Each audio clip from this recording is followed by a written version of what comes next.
Good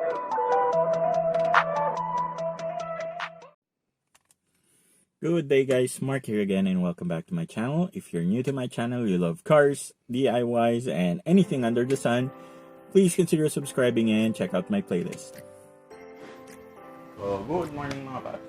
Ngayong araw, ipapakita ko sa inyo kung paano magkabit ng garnish for the rear bumper corner reflector or lights kung mag-upgrade na kayo.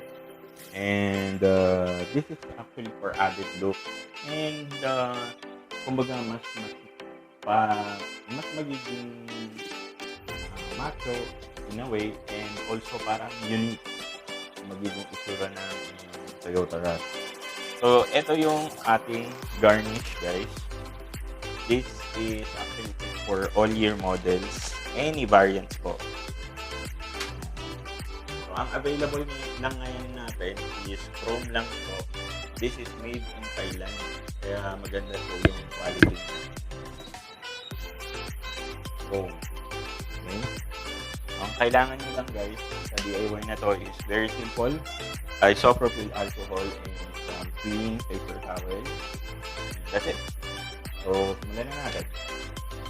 Okay, so dito muna tayo sa passenger side mga paps.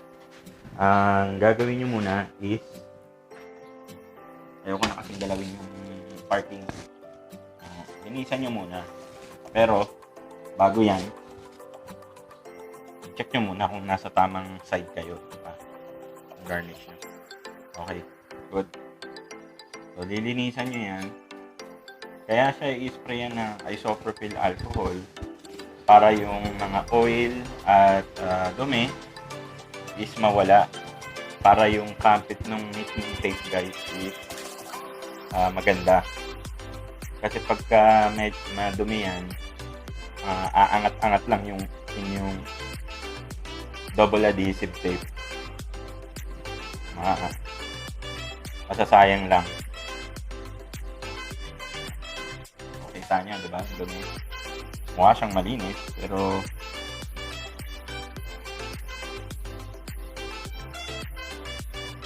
alisin niyo muna yung pakit ng double-sided tape. So, kagandahan kasi nito, garnish na to, 3M na yung niya, double-sided tape. Built for the outdoors.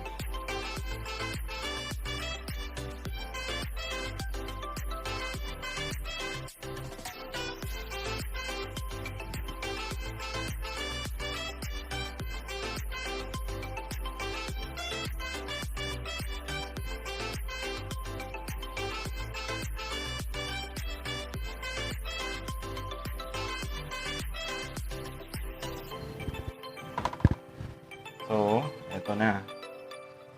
Tatapat nyo lang siya guys sa ilaw. So,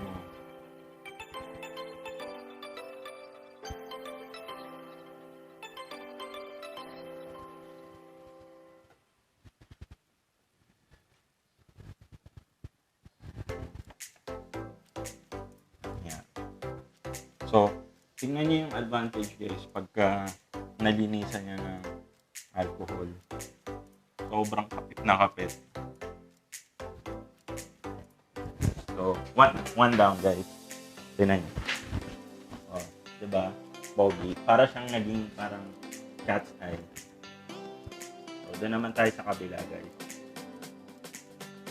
Okay. So, dito naman tayo sa kabilang side guys. And same procedure. Linisan muna natin isopropyl alcohol para nakapit.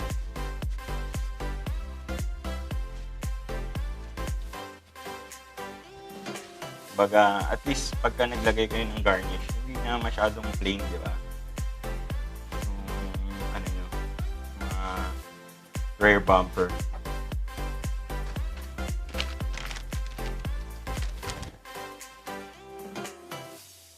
Tapos, alisin nyo lang yung tape.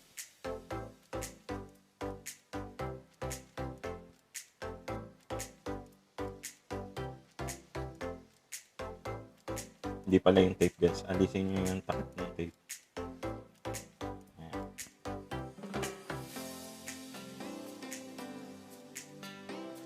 sobrang ganda ng quality guys.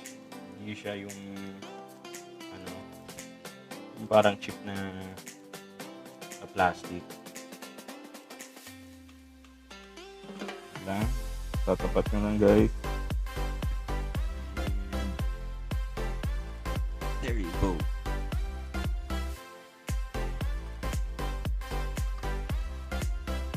O, diba?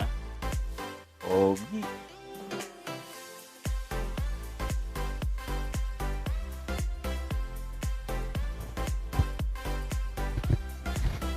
Okay, so yun na mga paps, yung ating chrome na garnish for our rare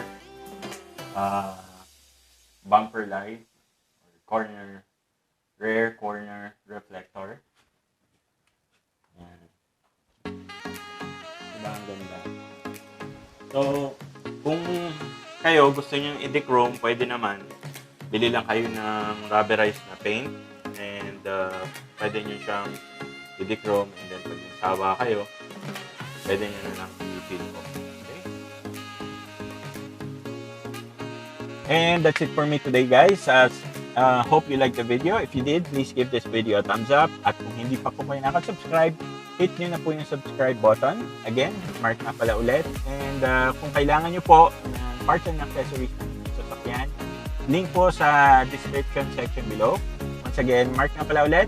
Maraming salamat po sa pagsama sa akin today. And hope to see you guys on our next video.